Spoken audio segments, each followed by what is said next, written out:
see the furniture laying around. You see the memories in your head. But guess what? There's not one thing. There's not a piece of furniture. There's not a picture on the wall. There's nothing that we can do about what happened to Grandpa. There's nothing that we can do about our historical mistakes. The only thing we have, and the clock says it every time it strikes another second, the only thing we have is now. Now. Now we're squandering our now fighting over things that happened in the past that we cannot change. Adam, where are you? America, where are you? Adam, where's the man that I created? Where is he? Where did he go? America, that question's being asked of you. Where are you? And as our friend from the Eastern Bloc asked, CL, if America goes away, where do people go? Where do you go? I'm going to stand and fight. I'll leave you with this story.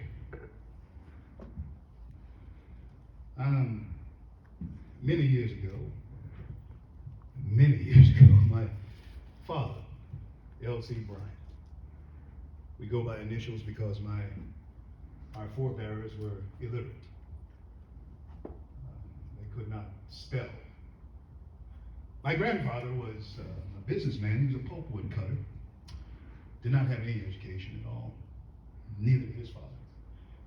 And we didn't have much education. We didn't have much money. We had plenty of land that my great-grandfather and his brothers had bought from the slave owners right after the Civil War, because the Confederate dollar was worthless.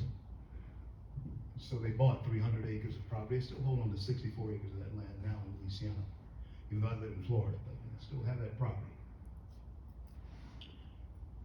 Named all the boys initials. LC, WC, JC are my father and my uncles.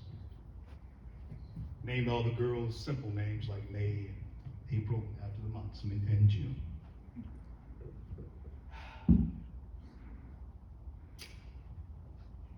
My father went barefoot in the summertime until he went to the military. Dad says, he tells the story, him and my uncle used to laugh about it. He said, I didn't know people wore shoes year-round until I went to the Army, World War II. When he got there, the induction officer said to him, Pete, you can't come in this man's army with just initials for a name. You need to call yourself something. So my mother was teaching him to read. My father couldn't read until he was a grown man. And the primer that she was teaching him to read from was called Through the Looking Glass, Alice in Wonderland.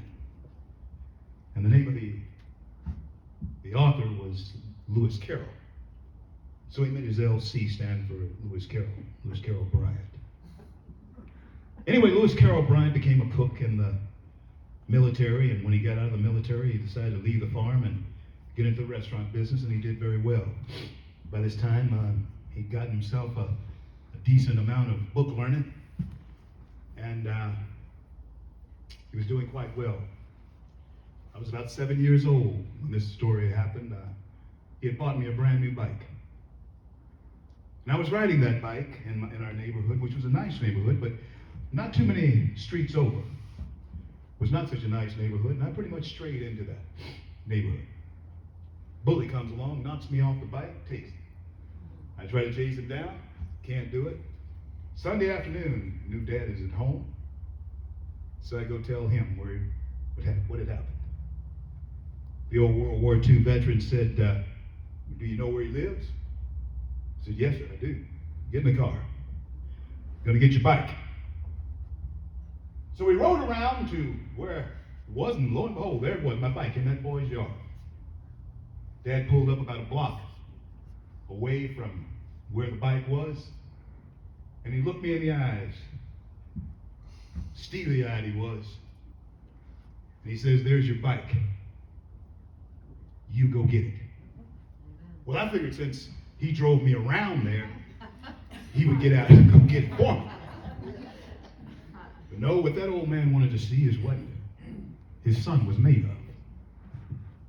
So I got out, strode across the street. Well, they saw me coming. I wasn't about to cut and run because the old man was watching. So I knew whatever it took, I had to get that bike.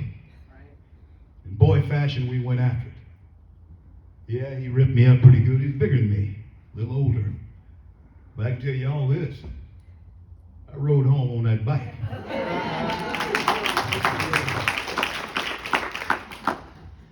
This is my point. Dad gets home. I walk in, clothes torn, nose was actually bleeding. My mother nearly had a stroke. She asked, what was this about? He said to both of us, he said, "Elnola, that's my mother's name. You know I work hard to get y'all whatever you need. And I worked hard to get that boy that bike. Son, I want you to know, I want you to remember this. Don't you ever let anyone take anything from you that I have worked to give you, that I have sweated to give you. Don't you ever let anyone take it from you without a fight." My fellow Americans, there has been precious blood spilled. There has been great treasure spent so that we can have this, our homeland, America. And don't you ever let anyone take it from us without a fight.